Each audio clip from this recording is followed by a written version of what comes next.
Hello, everyone. Hello, Welcome everybody. back to our number 7. I cannot believe we got that far. I know.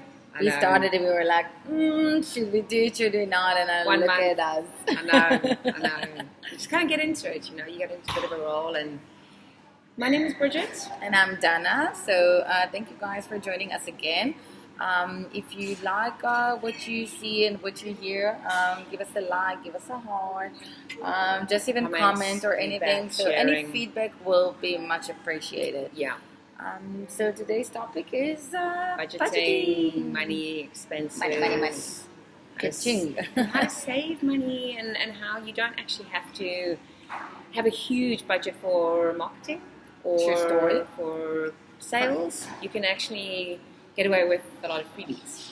Yeah, I think like budget, when we look at that, the main thing is you need to understand it's got to be part of like on the beginning, on the decision making, right? On the part like, do I start Startup. my business? Yes, no. Can I do it? Can I not financially? Yep. And also when you got your business, how you manage your budget around it.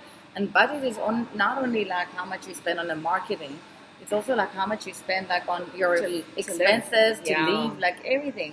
It's a mix of it. And I think that's part of also that, yes, we're repeating ourselves, but it's also part of the research and the planning part. And you need to know, like, I need to invest X amount of money in my business in order to get to a certain place. And have savings. So 6 can I months? get it or Yeah. can I not? So and Yeah. that's part of it. Do I need to stay in my job now and save for 6 months or more? Do I need now to live a different lifestyle in Cut order back, to make some support it? changes. Yes. And you know what's amazing? I don't know if you found this, but when you start looking at stuff, like there's a lot of things.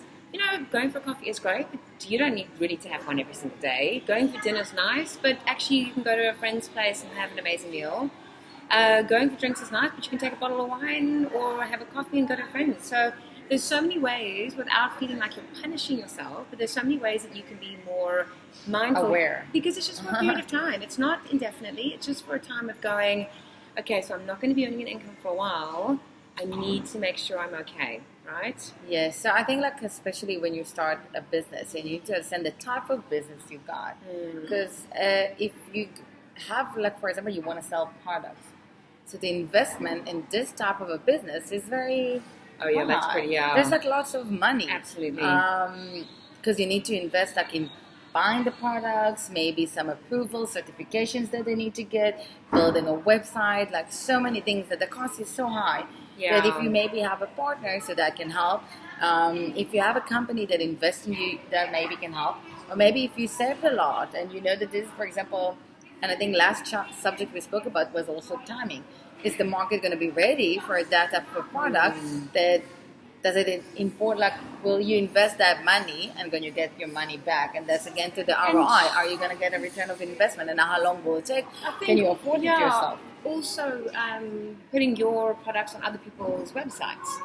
So maybe paying them a small fee, maybe even going on an Amazon or going on a website like that and putting your products online, so you are not taking as much of the initial cost, just to see if there's a bit of movement, Exactly. a bit of traction. But that's part of the planning part of it, and you need to understand, okay, because you need to have certain stuff as a basic. And what I see with some people, that they've got an amazing product, but maybe the market is not fully there yet, or they don't have more budget now. They got stuck with a And certain there's- amount of And skimping. quantity. There's certain things you just cannot skimp on. Like, for example, your website. I mean, I'm a believer that everybody should have a website, not because I believe it brings in business, personally for me, because I believe if you've got a service like what I've got, and I'm helping people on developing themselves, you're going to have a connection with me and have a bit of an understanding in order to from after here. be yeah. coaching and working with me. It's unlikely you're going to go to my website and go, oh, that's the person I want.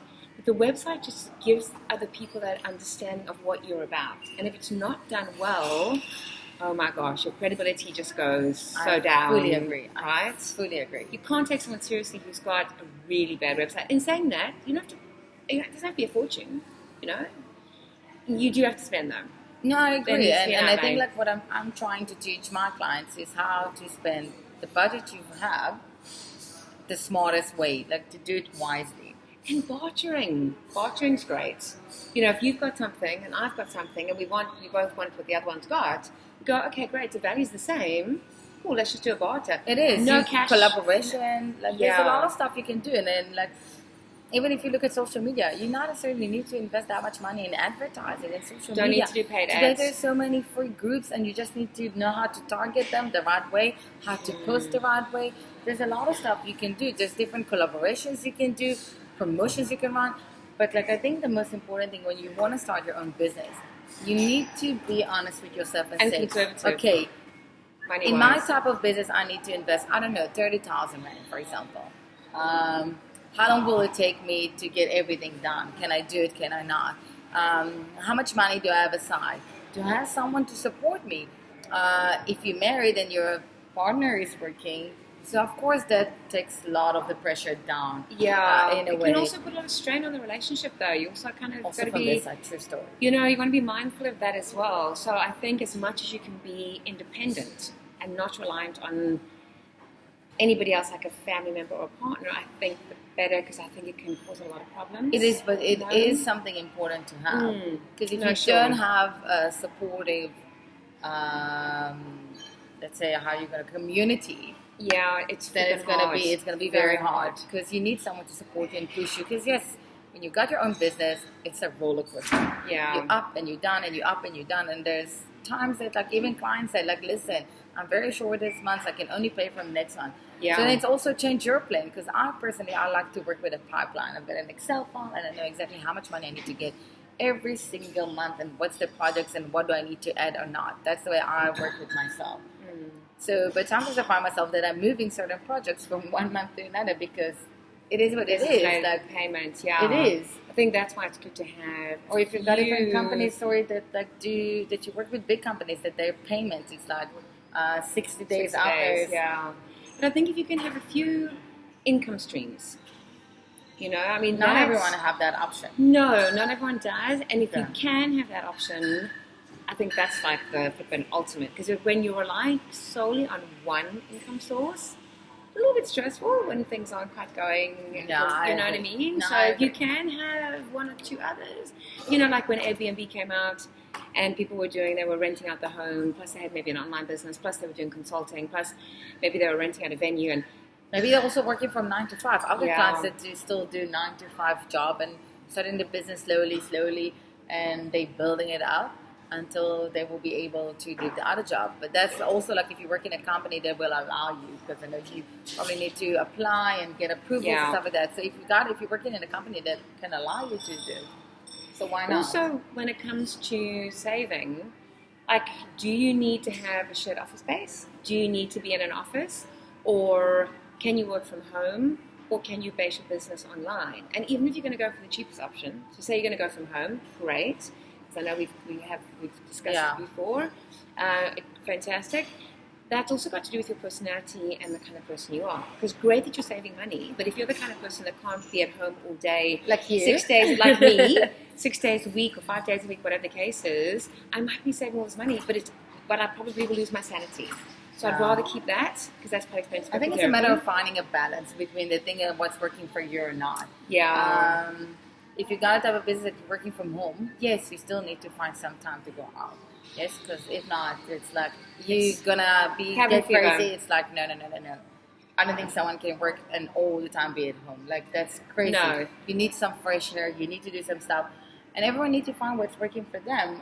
Eventually. And I did do a costing, which I know we've spoken about before, but I did do a costing about renting a space, do like a shared collaborative space, and then to work from home, and to then go to coffee shops. And it actually works out the same if I'm going to go from coffee shops or I'm going to be in a shared working space. Obviously, home is going to be the cheapest, but that wasn't really an option for me. But So coffee I shop did will be too. also very cheap versus I think like if you rent a No, because you don't it's- need to drink that much. You go to No, a but place- if you're paying a monthly fee to be, because I joined for a year, so you're paying a monthly fee to be part of a shared working space. That actually worked out pretty much the same as what I spend going to coffee shops every single it? day. Yeah, it's pretty much on par. So either which way, you're pretty much spending the same. Unless you do, and obviously unless you work from home, and then that's a complete save. yeah. Yeah. And also blogging is a good way, blogging and getting your content